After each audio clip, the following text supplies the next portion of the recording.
दोस्तों नमस्कार। उम्मीद कर रहा हूं आप सब लोग अच्छे होंगे। कॉन्सेप्ट ऑफ टॉक चैप्टर का आज हमारा 20th एपिसोड है। लास्ट एपिसोड में हम कुछ क्वेश्चंस की प्रैक्टिस कर रहे थे जिसमें हम फोर्सेस को कैलकुलेट कर रहे थे ट्रस के मेंबर के अंदर।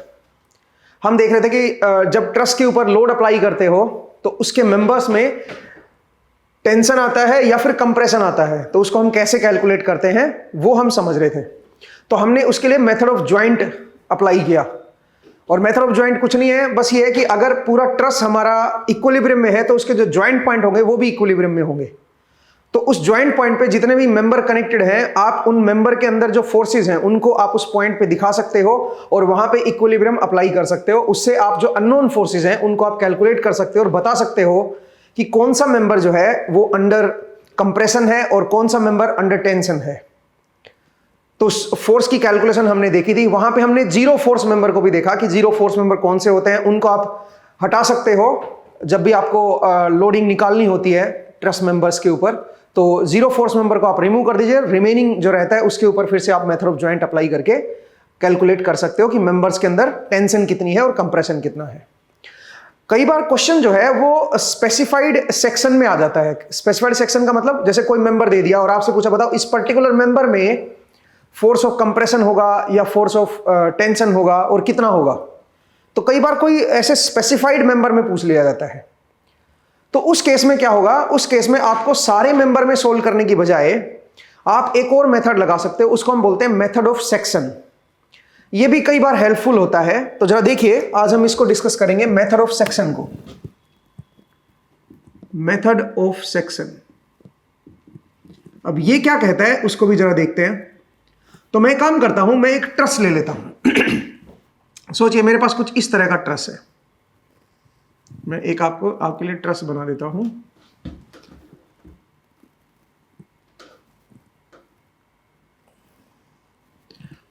चलो देखिए, ये हमारे मेंबर हो गए, ठीक है।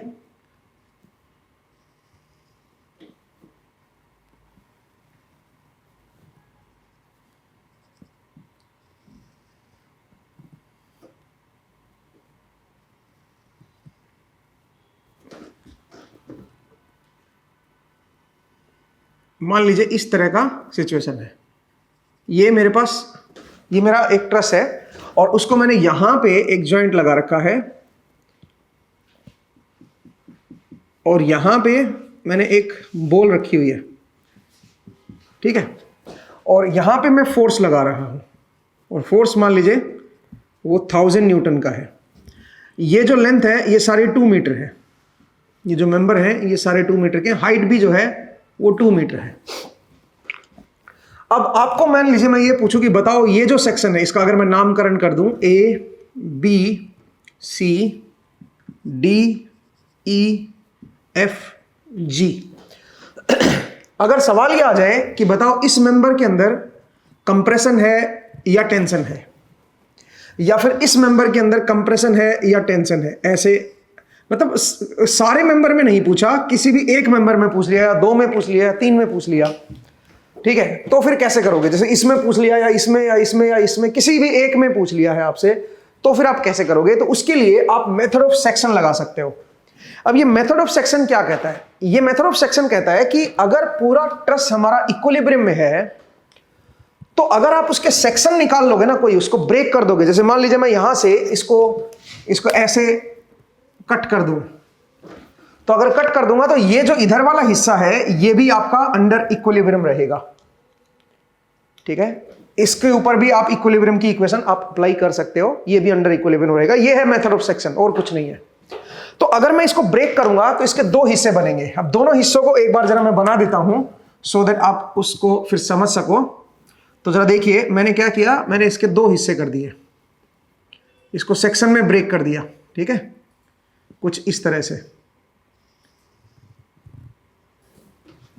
ये यहां पे ये ब्रेक हो गया, ठीक है, इधर से ये आ गया और यहां से ये आ गया, ठीक है। एक तरफ मेरे पास ये रह गया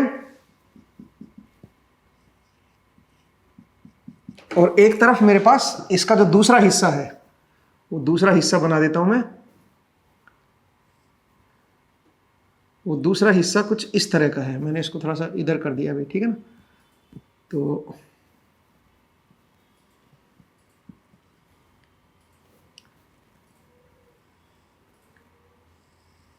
ये मेरे पास जो है वो दूसरा हिस्सा आ गया इसका, ठीक है। ए ई डी और यहां पे 1000 न्यूटन का फोर्स लग गया, ठीक है भाई। तो इसको मैंने दो हिस्सों में बांट दिया। अब जरा देखिए, ये जो मेंबर था, इस मेंबर में मुझे नहीं पता क्या फोर्स था, कंप्रेशन था कि टेंशन था। तो मैं एक काम करता हूं, मैं टेंशन मान लेता हूं। मैं मान लेता हूं कि इसमें खिंचाव था। इसका मतलब ये वाले सेक्शन पे ये वाला जो हिस्सा है ये इधर की तरफ फोर्स लगाएगा। इसको मैं लिख देता हूं एफ ए बी, और इधर वाले हिस्से पे ये फोर्स इधर आएगा एफ ए बी।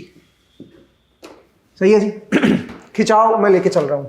दूसरा, ये जो सेक्शन था और ये जो सेक्शन था, इन दोनों में अगर मैं बात करूं, ठीक है, तो इसमें भी मैं टेंशन मान लेता हूं। सब में टेंशन मान लो, कोई दिक्कत नहीं है। तो मैं मान लेता हूं कि इधर इसमें भी खिंचाव था तो इसमें भी खिंचाव था, ठीक है। इक्वल एंड ऑपोजिट लेने पड़ेंगे आपको ये। तो इसको अगर आप एफ ई बी बोल रहे हो, एफ ई बी, तो यही फोर्स एफ ई बी इधर दिखाओगे आप। यहां पे इस सेक्शन में सेम फोर्स को आप इधर दिखा दो, ठीक है। ऐसे यहां पे फोर्स इधर दिखा रहे हो तो ये आपको इधर दिखाना होगा। इस फोर्स को मैं एफ ई एफ बोल देता हूं, ई एफ। सो यही एफ ई एफ जो है ये मेरा यहां पे इस तरफ दिखाओगे, एफ ई एफ, ठीक है। तो इस तरह से आपको दो सेक्शन में डिवाइड करके ऐसे फोर्सेस आपको दिखाने हैं। अब मैं इसके ऊपर इक्विलिब्रियम की इक्वेशन लगा के ये सब कैलकुलेट कर लूंगा। इसको पूरा एक रिजिड बॉडी मान के और इनको सोल्व कर लूंगा मैं। आप इनको, इन फोर्सेस को निकालने के लिए इधर का सहारा भी ले सकते हो। इसको पूरा एक रिजिड बॉडी मान लो और उसके ऊपर फिर आप जो है कैलकुलेशन कर लो। अब आप बोलोगे सर कैसे करें? सबसे पहला स्टेप क्या होता है? सबसे पहला स्टेप होता है नामकरण का, नेमिंग कर दो ज्वाइंट की, और उसके बाद जो सपोर्ट रिएक्शन फोर्सेस हैं उनको कैलकुलेट करो सबसे पहले। उसके बाद ये काम करना है।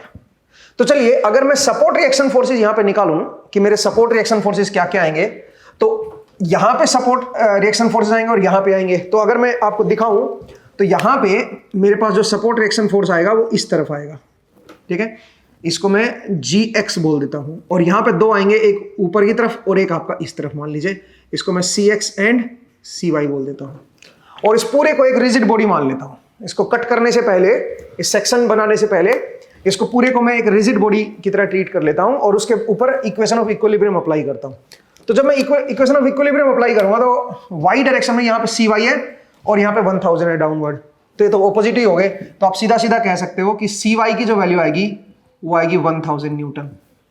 एक्स डायरेक्शन में देखो, इधर CX है, इधर GX है, और तो कोई एक्स डायरेक्शन में है ही नहीं, तो आप कह सकते हो कि CX इक्वल टू GX। ये बनेगा। सवाल यहां पे है कि CX या GX, इनमें से हमें कोई भी पता नहीं है कौन सा कितना है।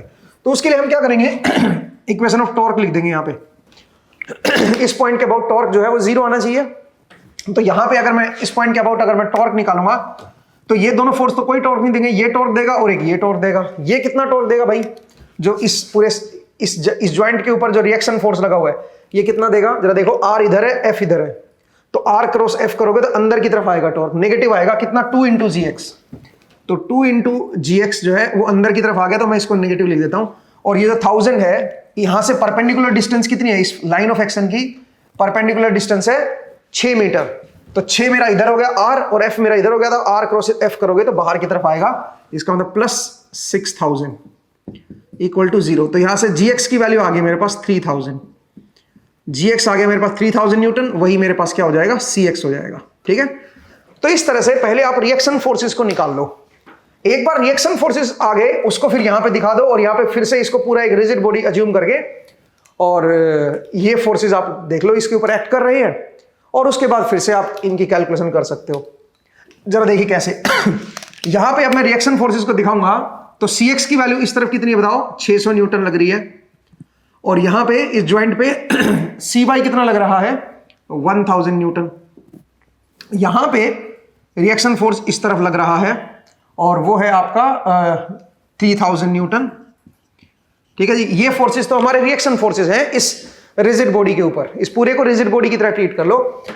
तो अब ये जो फोर्सेस हैं एक्सटर्नल फोर्स का काम करेंगे, और ये भी फोर्स एक्सटर्नल फोर्स का काम करेंगे अब, ठीक है। तो पूरी रिजिड बॉडी है, इनके ये जो इनके अंदर वाले जो फोर्सेस होंगे वो सारे इंटरनल फोर्सेस होंगे, उनको अब देखो मत। अपने को तो अल्टीमेटली ये सब निकालने ना।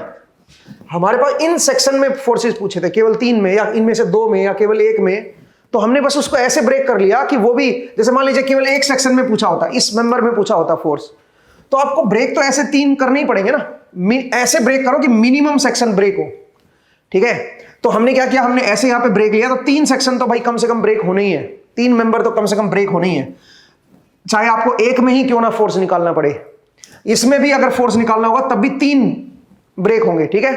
तो यहां पे हमने 3 ब्रेक कर दिए। अपने को सोचिए FAB बताना है, तो कैसे बताओगे, ये रिएक्शन फोर्स एक बार आ गए, उसके बाद आप यहां पे इक्वेशन ऑफ इक्विलिब्रियम लिख दो। कैसे लिखोगे जरा देखिए। अगर मैं x डायरेक्शन की बात करूं तो x डायरेक्शन में इधर कितना है 6000, इधर 600 न्यूटन कहां से आया भाई, cx मेरा माफ कीजिएगा 600 नहीं है, कितना है, cx की वैल्यू है मेरे पास 3000 न्यूटन, ठीक है जी, ये 3000। तो अब अगर मान लीजिए मैं यहां पे इक्वेशन ऑफ इक्विलिब्रियम अप्लाई करूंगा, तो इसमें मुझे ये जो सेक्शन है इनमें देखने की जरूरत नहीं है, ठीक है, ये सब कैंसिल आउट हो रहे हैं, इंटरनल फोर्सेस की तरह एक्ट करेंगे जो इनके अंदर के जो फोर्स होंगे वो। अब आपको ज्वाइंट पे जाने की जरूरत नहीं है, अब आप सिर्फ इन फोर्सेस को देखिए, 3 ये और 3 ये। तो अगर मैं x डायरेक्शन की बात करूं तो x डायरेक्शन में ये तो कैंसिल ही कर रहा है, एक ये है और एक ये है, और तो कोई x डायरेक्शन, और इसका भी तो कंपोनेंट आएगा ना x डायरेक्शन में। तो अगर मैं x डायरेक्शन की बात करूं तो मैं बोलूंगा FAB प्लस FEF प्लस इसका cos 45, ये 45 डिग्री है, तो FEB बाई √2, ठीक है। ये x डायरेक्शन में हो गए, इस डायरेक्शन में हो गए फोर्स, इनको सबको माइनस कर दो, माइनस x की तरफ है, ये दोनों तो कैंसिल ही हो गए, तो इक्वल टू क्या कर दो 0, ठीक है भाई। और तो कोई फोर्स है ही नहीं भाई, ये तीनों का हमने x माइनस x की तरफ निकाल लिया और इनका भी सम कर दिया इसी में, ये तो खैर कैंसिल ही करके दोनों, तो बस x डायरेक्शन में केवल यही बचे, क्योंकि माइनस x है तो मैंने माइनस लगा दिया और इक्वल टू 0 कर दिया, ठीक है। अब आइए वर्टिकल डायरेक्शन में, वर्टिकल डायरेक्शन में यहां पे 1000 है।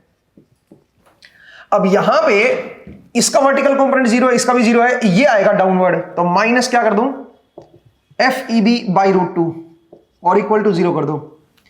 FEB मेरे पास ये फोर्स है, ये एंगल 45 डिग्री है, तो cos 45 करोगे तो 1/√2 आ जाएगा ना, डाउनवर्ड आएगा तो इसलिए मैंने माइनस कर दिया। यहां से FEB की जो वैल्यू आएगी दोस्तों, it comes out to be 1000√2 newton. इतने न्यूटन का मेरे पास FEB फोर्स आ गया है।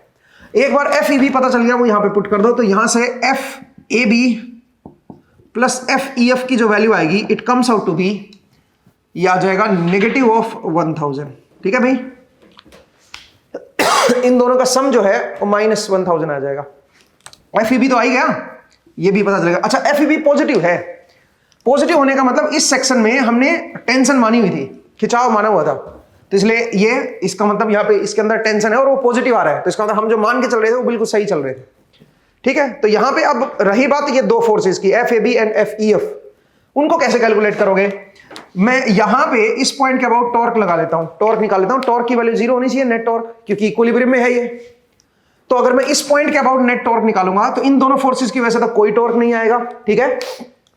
ये जो है ये टॉर्क देगा, और ये किधर देगा जरा देखो, R इधर है और F इधर है, तो R क्रॉस F करोगे तो अंदर की तरफ देगा -2 FEF, ये इसका टॉर्क आ गया नेगेटिव। ये जो है ये भी आपका इस तरफ है, और परपेंडिकुलर डिस्टेंस इसकी जो लाइन ऑफ एक्शन है उससे 2 है, तो इसका मतलब -6000, ये -6000 हो गया। अब आइए यहां पे इन दोनों में ये तो 0 टॉर्क देगा भाई, क्योंकि लाइन ऑफ एक्शन इसके साथ क्रॉस कर रही है। ये पॉजिटिव देगा 2 क्रॉस 1000, तो +2000 एंड बराबर के इधर 0 हो जाएगा, तो यहां से FEF की जो वैल्यू निकल के आएगी दोस्तों, it comes out to be -2000 newton. FEF जो है वो -2000 न्यूटन आएगा। इसका मतलब है ये जो फोर्स है, ये एक्चुअल में हम टेंशन मान के चले थे, असल में ये कंप्रेशन है, ये कंप्रेस होगा, ये जो मेंबर है ये कंप्रेस होगा, और कितना फोर्स होगा 2000 न्यूटन। तो अब यहां पे हालांकि इसकी वैल्यू -2000 आ रही है, माइनस का मतलब समझ जाओ माइनस क्या सिग्निफाई कर रहा है, ठीक है। जिस डायरेक्शन में आपने लिया फोर्स उस डायरेक्शन में माइनस है, इसका तो एक्चुअल में इधर लग रहा है, इस पे इधर, इस पे इधर, ठीक है। अगर ये इधर दिखाया होता अंदर की तरफ तो पॉजिटिव आता है, ठीक है, बट कोई बात नहीं, अभी जिधर दिखाया उस दिशा में ये नेगेटिव है। अब ये नेगेटिव वैल्यू जो FEF है वो यहां पे पुट कर देता हूं, तो मेरे पास FAB जो बनेगा, it comes out to be 1000 newton. ये -2000 यहां पे पुट करोगे तो उधर जाके प्लस हो जाएगा, और ये 1000 न्यूटन बन जाएगा। इसका मतलब जो FAB है, ये वाला फोर्स, ये पॉजिटिव आ गया और ये टेंशन ही बनेगा। तो इस मेंबर में टेंशन आएगी, इसमें भी टेंशन आएगी, और इसमें कंप्रेशन आएगा। और हमने फोर्सेस को भी निकाल दिया। इसका बेनिफिट क्या हुआ? इसका बेनिफिट ये हुआ कि हमें ज्वाइंट पे जाने की जरूरत नहीं है, क्योंकि ज्वाइंट पे जाते और आपसे पूछता बताओ इसमें क्या फोर्स होगा, तो आप क्या करते? आप फिर ज्वाइंट पे सोल्व करना होता, इस ज्वाइंट पे सोल्व करना होता, इस ज्वाइंट पे सोल्व करना होता, इस ज्वाइंट पे हो सकता है सोल्व करना पड़ जाता आपको। और जरूरी नहीं है कि आप इस ज्वाइंट पे डायरेक्ट अप्लाई कर पाते। क्यों भाई? क्योंकि यहां पे तो सारे अननोन है भाई। अगर आप इस पर्टिकुलर क्वेश्चन में देखोगे तो रिएक्शन फोर्स हमने कैलकुलेट कर दी है, तो अगर मुझे इक्वेशन ऑफ मतलब मेथड ऑफ ज्वाइंट लगाना होता तो मैं सबसे पहले कहां पे लगाता? मैं यहां पे लगाता सबसे पहले, क्योंकि यहां पे 2 अननोन है, 1 नोन है। यहां पे मेथड ऑफ ज्वाइंट लगा के ये निकाल लेता, ये फोर्स और ये फोर्स दोनों आ जाते। उसके बाद फिर मैं यहां पे लगाता क्योंकि यहां पे ये दोनों अननोन है और ये 3 अननोन है भाई, यहां पे नहीं लगा पाते। यहां पे देखो ना, ये अननोन है और ये नहीं, ये तो नोन हो जाएगा, इधर से लगाओगे तो 1 2 3 अननोन हो जाएंगे, तो यहां पे नहीं लगा पाओगे। यहां पे लगा पाओगे फिर आप। क्यों भाई? क्योंकि यहां पे ये तो नोन हो जाएगा, इस जॉइंट पे जब आप लगाओगे तो इसका तो नोन हो जाएगा फोर्स, ये 2 नोन बनेंगे, तो यहां पे लगा दो और उससे ये फोर्स निकालो। मेथड ऑफ ज्वाइंट में कई बार क्या होता है, कई ज्वाइंट पे लगाना पड़ सकता है आपको, सारे सेक्शन में फोर्स निकालने के लिए 3-4 बार लगाना पड़ेगा। लेकिन मेथड ऑफ सेक्शन जो है वो थोड़ा सा ज्यादा आसान है, क्योंकि उसमें आप टू द पॉइंट हिट करते हो, उस सेक्शन पे ही हिट कर रहे हो जहां पे आपसे पूछा गया है, तो इसलिए आप मेथड ऑफ सेक्शन का इस्तेमाल भी कर सकते हो। ये भी एक अच्छा मेथड है। अगर रिजिड बॉडी हमारी इक्विलिब्रियम में है तो आप इस तरह से चीजों को सोल्व कर सकते हो। मुझे उम्मीद है आपको ये समझ आया। चलिए अब एक कदम और आगे बढ़ते हैं और कुछ और प्रॉब्लम्स को डिस्कस करते हैं, ठीक है? चलिए नेक्स्ट क्वेश्चन की तरफ चलते हैं भाई।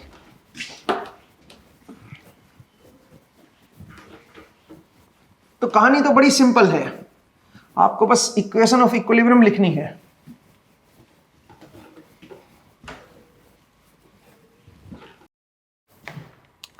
नेक्स्ट क्वेश्चन कुछ इस तरह का है कि सोचिए मेरे पास इस तरह का कोई ट्रस है। मैं एक बार डायग्राम बना देता हूं।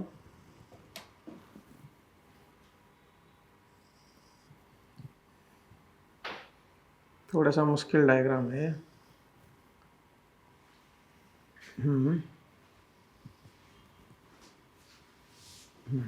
मान लीजिए इस तरह का कोई ट्रस है मेरे पास, और ये भी ज्वाइंट हो रखे हैं, ठीक है?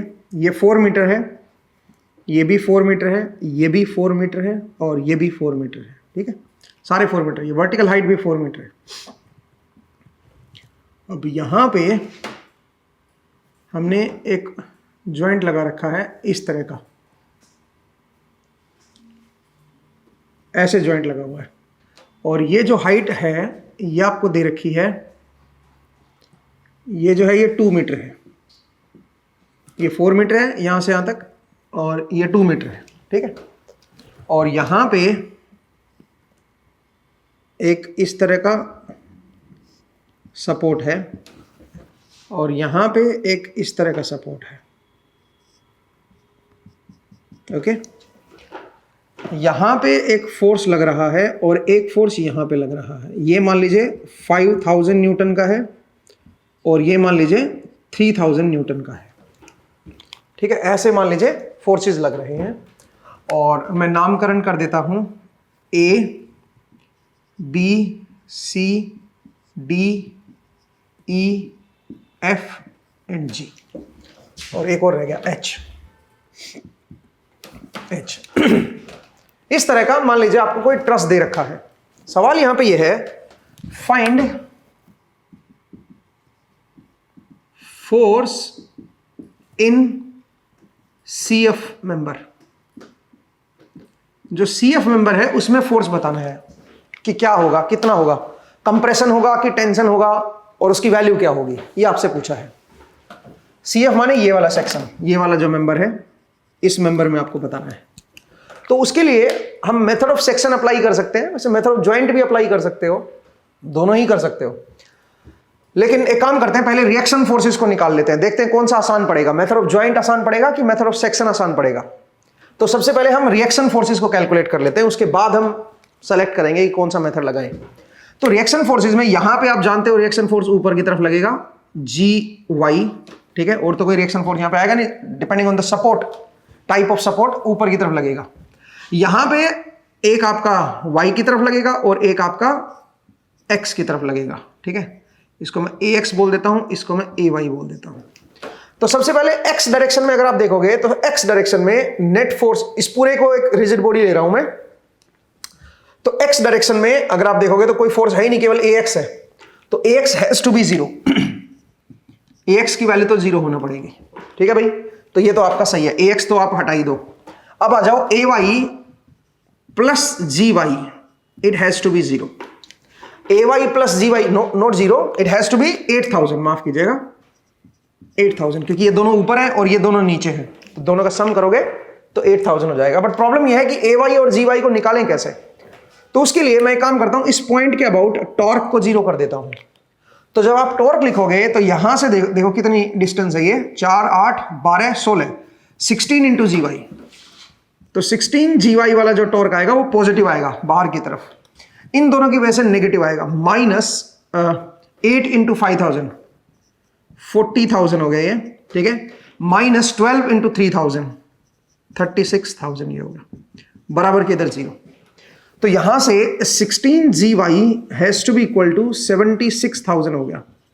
तो यहां से जी वाई की जो वैल्यू आएगी वो आएगी 76,000 डिवाइड बाई 16। तो इसकी वैल्यू अगर मैं कैलकुलेट करूं तो मेरे पास कैलकुलेटर है, जरा देखते हैं क्या फोर्स आता है ये, 76,000 डिवाइड बाई 16, तो इसकी वैल्यू निकल के आ रही है 4750। एक बार चेक कर लेना भाई, मेरे से मिस्टेक होती रहती है। तो जी वाई की वैल्यू आ गई मेरे पास 4750, और अगर जी वाई की वैल्यू आ गई है तो जी वाई मैं यहां पे पुट कर देता हूं, ए वाई की वैल्यू आ जाएगी, A Y will be equal to 8000 minus 4750 कर दो, तो 8000 में से माइनस कर देता हूं मैं, तो ये आ रहा है 3250 न्यूटन। इसका मतलब हमने ये वाला फोर्स निकाल दिया, एक्स तो वैसे ही 0 हो गया, तो एक्स को तो हटा ही देते हैं। ठीक है भाई, ये फोर्स आ गया, ये फोर्स आ गया, यही रिएक्शन फोर्सेस थे, और तो कोई रिएक्शन फोर्स था नहीं। अब आइए, अगर मैं मेथड ऑफ ज्वाइंट लगाऊंगा तो देखो यहां पे मेथड ऑफ ज्वाइंट लगा सकता हूं क्योंकि यहां पे 2 अननोन है, एक ये नोन हो गया। यहां पे भी मेथड ऑफ ज्वाइंट लगा सकता हूं क्योंकि ये नोन हो गया, बाकी ये 2 मेंबर में अननोन हो गया, तो इन दोनों पे मैं पहले लगाऊंगा। बट मुझे इसमें चाहिए फोर्स, तो इसमें फोर्स निकालने के लिए आप जरा देखिए, जब यहां पे लगाओगे उसके बाद आप यहां पे लगा सकते हो। क्यों? क्योंकि यहां पे ये नोन हो जाएगा और ये भी नोन है, केवल 2 अननोन बचेंगे, तो इसके बाद यहां पे आप लगा सकते हो। यहां पे नहीं लगा सकते हो, क्यों? क्योंकि जब यहां पे लगाओगे उसके बाद यहां पे नहीं पहुंच सकते हो। क्यों नहीं पहुंच सकते हो बताओ? क्योंकि यहां पे ये नोन हुआ है, 3 अननोन है, तो नहीं लगा पाओगे। ठीक है, तो इसलिए यहां पे लगाने के बाद यहां लगा दो, और जब यहां लग जाए तो देखो ये भी नोन हो गया, ये भी नोन हो गया, फिर यहां पे आ जाओ, उससे आपके पास ये एफ सी एफ आ जाएगा। मतलब मेथड ऑफ ज्वाइंट में 3 जगह पे तो मिनिमम आपको लगाना ही होगा। अगर आप इधर को एक बार साइड कर दो, इधर को ना देखो, इधर से देखो, यहां से चलो, क्योंकि ये सी एफ जो है ना इधर के नजदीक है ना, तो इधर से आप मेथड ऑफ ज्वाइंट लगाना पड़ेगा। पहले यहां पे लगाओ, फिर यहां पे लगाओ, क्योंकि यहां पे फिर ये दोनों नोन हो जाएंगे। क्योंकि ये नोन हो गया है तो यहां पे अब 2 अननोन है, अब यहां पे लगा दो मेथड ऑफ ज्वाइंट। ठीक है, और जब यहां पे लगाओगे तो ये नोन हो जाएगा और ये नोन हो जाएगा। अब क्योंकि ये नोन हो गया और ये भी नोन हो चुका है यहां से लगाने से, तो अब आप यहां पे मेथड ऑफ ज्वाइंट लगा के ये जो 2 अननोन है उनमें से ये फाइंड कर सकते हो। 3 बार लगाना पड़ेगा आपको। ठीक है, क्या मैं मेथड ऑफ सेक्शन से इसको ज्यादा आसान कर सकता हूं? जरा देखिए, तो सबसे पहले मैं कट करूंगा इसको, तो मेथड ऑफ ज्वाइंट तो इजी है, आप कर लोगे मुझे लगता है, और उसमें 3 बार लगाना पड़ेगा, 3 बार इक्वेशंस आपको बनानी होंगी। ठीक है, अब आइए method of section. Method of section में मैं यहां इसमें कट मारना चाह रहा हूं, लेकिन मैं इस अकेले को तो कट नहीं ना कर सकता, मुझे इसको 2 हिस्सों में करना पड़ेगा। फिर 2 से ज्यादा भी कर सकते हो आप, बट कोई फायदा नहीं है। 2 हिस्सों में आपको करना है, और 2 हिस्सों को ऐसे करना है कि मिनिमम सेक्शन मेरे कट हों। तो इसका मतलब 3 तो देखो मिनिमम कट होंगे होंगे। मैं अगर ऐसे भी कट मारूंगा तो एटलीस्ट 3 मेंबर जो है वो कट होंगे। ठीक है, 3 सेक्शन तो कट होंगे ही, इससे कम तो कट होंगे नहीं भाई। तो चलिए, अगर ये 3 सेक्शन को मैं कट कर दूं 1 मिनट के लिए, तो जरा देखिए डायग्राम कैसे बनेगा, और जरा देखते हैं कि इसके बाद हम कैसे इसको अप्लाई करें। ठीक है, देखते हैं कि इससे आसान हुआ कि नहीं हुआ। ये आपका इस तरह का हो गया, और यहां पे आपका फोर्स लग रहा है 3000 न्यूटन का। इस जगह पे फोर्स लग रहा है ऊपर की तरफ, रिएक्शन फोर्स जी वाई की वैल्यू कितनी है? 4750 न्यूटन। ठीक है, ओके, और यहां पे आपका मैं टेंशन मान रहा हूं, हर किसी में टेंशन मान लो आप, तो टेंशन मानोगे तो यहां पे जो फोर्स है वो आपका इस तरफ आएगा। ठीक है, अच्छा, यहां पे जो फोर्स होगा, ये वाला जो सेक्शन है, इसमें फोर्स मैं इधर मान रहा हूं। ठीक है। और ये वाला जो सेक्शन है इसमें मैं फोर्स को इधर मान रहा हूं। इस फोर्स को मैं लिख देता हूं FEF, ठीक है। इसको लिख देता हूं FCF और इसको लिख देता हूं FCH, ठीक है भाई। सब में टेंशन मान ली मैंने, किसी में भी टेंशन, किसी में कंप्रेशन मानो कोई फर्क नहीं पड़ता। तो सब में मैंने टेंशन मान लिया, तो टेंशन है तो खिंचाव है भाई, ये वाली साइड जो है इस साइड को खींच रही है इधर, तो इधर फोर्स लग रहा है, ठीक है। तो ये मेरे पास डायग्राम आ गया। अगर मैं मेथड ऑफ सेक्शन अप्लाई करूंगा तो इस तरह का बनेगा। अब सुनो, अब अगर आप ध्यान से देखें तो मुझे निकालना है ये निकालना है। तो अगर मैं थोड़ी चालाकी दिखाऊं और मैं ये बोलूं कि चलो मैं इसको एक्स्ट्रापोलेट कर देता हूं, जरा देखो एक ही इक्वेशन से बात बन जाएगी। अगर मैं थोड़ा इसको एक्स्ट्रापोलेट कर दूं और इसको भी एक्स्ट्रापोलेट कर दूं, ठीक है, जरा देखिएगा, ये पॉइंट आ गया, ठीक है। इस पॉइंट को मैं O पॉइंट का नाम दे देता हूं, दिस इज O पॉइंट। अच्छा एक बात बताओ जरा, ये जो एंगल बनेगा ये क्या बनेगा? हॉरिजॉन्टल के साथ इस लाइन का जो एंगल है, ये एंगल कितना बनेगा आप बता सकते हो? ये जो एंगल बनेगा हॉरिजॉन्टल के साथ, ये कितना बनेगा? ये वाला एंगल। तो उसके लिए तो अपने को कैलकुलेट करना है। कैसे कैलकुलेट करोगे? ये वाला एंगल निकाल दो यहां से हॉरिजॉन्टल के साथ। वो कैसे निकालोगे भाई? जरा देखो, अगर मैं यहां पे ऐसे परपेंडिकुलर ड्रॉ कर दूं 1 मिनट के लिए, थोड़ा डिफरेंट कलर लेता हूं क्योंकि उससे कंफ्यूजन आ जाएगा आपको। तो चलिए मैं थोड़ा डिफरेंट कलर ले लेता हूं। अगर मैं यहां पे परपेंडिकुलर ड्रॉ कर दूं तो ये एंगल जो होगा वही एंगल यहां पे आएगा, वही एंगल फिर यहां पे आएगा, सही है। अब ये एंगल कैसे निकालेंगे? मुझे परपेंडिकुलर हाइट पता है ये 2, ठीक है, और यहां से यहां तक की ये भी पता है ये है 4, ठीक है भाई। तो अगर मैं यहां से इसको थीटा बोल दूं तो मैं बोलूंगा tan theta is equal to 1/2। तो यहां से थीटा की वैल्यू मैंने निकाल दिया। थीटा की वैल्यू जरा देखिए क्या बनेगी, tan इनवर्स हो जाएगा ना। तो tan इनवर्स 1/2 करोगे तो 26.56 आ रहा है भाई, ठीक है, 26.56 डिग्री। तो मुझे एंगल पता चल गया ये, तो ये आ गया 26.56 डिग्री। आप बोलोगे सर इसका क्या फायदा हुआ? इसका फायदा ये हुआ कि हमारे पास अगर ये लेंथ 4 है ना, ये तो यहां से लेके और यहां तक की जो लेंथ आएगी वो 8 आ जाएगी, ठीक है। ये 8 लेंथ बनेगी। कौन सा पॉइंट? ये कौन सा पॉइंट है? ये पॉइंट है H और ये पॉइंट है G। H से G तक 4 मीटर है। अब आगे भी ये 4 मीटर लेंथ हो जाएगी, ये यहां से लेके यहां तक भी 4 मीटर हो जाएगी। टोटली 8 बनेगी। ये 4 है क्योंकि आप देखो ना, इसका 26.56 करोगे तो हाफ आएगा, and that has to be perpendicular upon base. Perpendicular 4 दे रखा है तो बेस जो है वो 8 आएगा। फिर 8 में से 4 यहां पे आ जाएगी, 4 यहां पे आ जाएगी, ठीक है भाई। तो मुझे उम्मीद है आपको समझ आया कि कैसे हमने ये लेंथ निकाली है इधर वाली। आप बोलोगे सर ऐसा करने का क्या फायदा है, ऐसा आपने क्यों किया? क्योंकि अगर मैं इस पॉइंट के अबाउट टॉर्क निकालूं और टॉर्क को 0 कर दूं तो उससे डायरेक्ट ही आ जाएगा। आपको 2-3 इक्वेशन की जरूरत भी नहीं है, एक ही इक्वेशन से काम चल जाएगा। जरा देखिए कैसे, इसको मैं एक बार के लिए हटा देता हूं। हाँ जी, जरा देखो, जब आप इस पॉइंट के अबाउट टॉर्क निकालोगे तो इस फोर्स का कोई टॉर्क नहीं आएगा, इस फोर्स का कोई टॉर्क नहीं आएगा, ठीक है। जो अननोन फोर्स थे तो गायब ही होगा, केवल एक फोर्स बचा, इस फोर्स का टॉर्क आएगा। देख लेते हैं कितना आएगा, ठीक है। ये जो फोर्स है ये टॉर्क देगा यहां पे इस पॉइंट के अबाउट, कितना देगा उसको देखते हैं, ठीक है। दूसरा, ये जो फोर्स है ये टॉर्क देगा, ये जो फोर्स है ये भी टॉर्क देगा, बट निकालना इनके लिए बहुत आसान है ना। यहां से परपेंडिकुलर लेंथ आपको पता है, बस इसका नहीं पता परपेंडिकुलर लेंथ, तो कोई बात नहीं, वो भी निकाल लेंगे, ठीक है। उसके लिए ये जो एंगल है ये 45 डिग्री है, ठीक है, और ये एंगल ये भी 45 डिग्री है।